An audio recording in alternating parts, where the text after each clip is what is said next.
Ben, a very warm welcome to Bedford Town. Firstly, what was it that made you think this was the right opportunity for you at this particular moment in your career? A few different reasons really. Obviously Birch, the manager, is a big factor.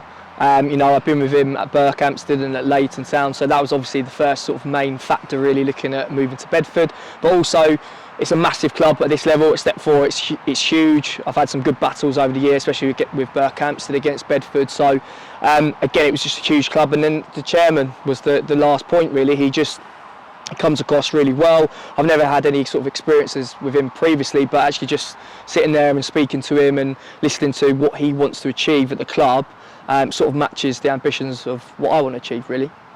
Tell the Bedford Town supporters a little bit about what sort of player you are and also the kind of character you are in the dressing room. I would say a bit of a box-to-box centre midfielder normally.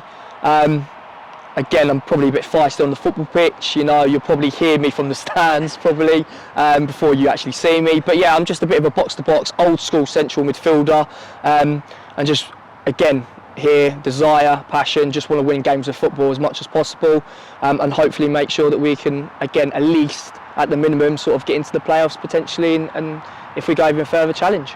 Tell us a little bit about your career to this point. Obviously with Leighton, with Lee last year, but prior to that? So yeah, just basically started at Cottfosters, local team to me, playing sort of Step 5 football, and then moved to Welling and won the league there. Had a good season with Welling, and then spent about 4 years at Berkhamsted, where we challenged again at Step 4. Should have really got promoted with Berkhamsted at that time, but obviously COVID hit and we were flying. And then moved back to Welling. Again, very unfortunate with the playoffs that year. And then went to Leighton Town and sort of won the double with Lee. So sort of everywhere I've gone, I've wanted to go to clubs that are challenging for titles. Don't want to be challenging sort of mid-table and having no sort of ambition. So it has to be the right club for me because it matches my ambitions really. You touched on it there. You've got experience at playing in the Southern League, Step 4 football. How much do you know about the teams that you'll be coming up against next season? I mean, I think this year's going to be a completely different Southern League to the one that I've played previously and probably last year. There were some massive clubs at that level, some really, really big clubs. It's going to be tough. It's going to be a really, really tough league next year. There's a lot of sort of derbies in there as well around the area. And I know there's a lot of clubs that have got some sort of high-level ambitions for next season, really. Lee and his team here are building a project, as you know. You've worked with Lee, obviously, in the past, and you guys get on very well.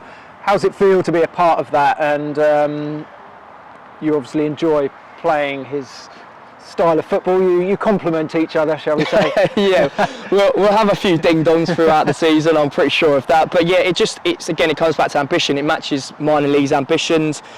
We both want to win games of football. We don't want to come off the football pitch going, oh, we nearly won. And it was a minor loss. It was only a 1-0. That doesn't matter. It's still a loss. And working with Lee and with Birch and the rest of the backroom team previously, you're going to feel comfortable at a club. You're not going to have any sort of big-time Charlies. You're not going to have people that are going to come in thinking they're better than what they are and they should be on this, they should be on that. It's about building like an actual team that people are going to get on with, and that basically means you're going to fight for one another on the pitch and everyone's got the same sort of ambition moving forward. Pre-season starts pretty soon. You'll know what you're in for. Yeah. But there's also some pretty interesting fixtures coming up against the likes of Queen's Park Rangers, Wilston.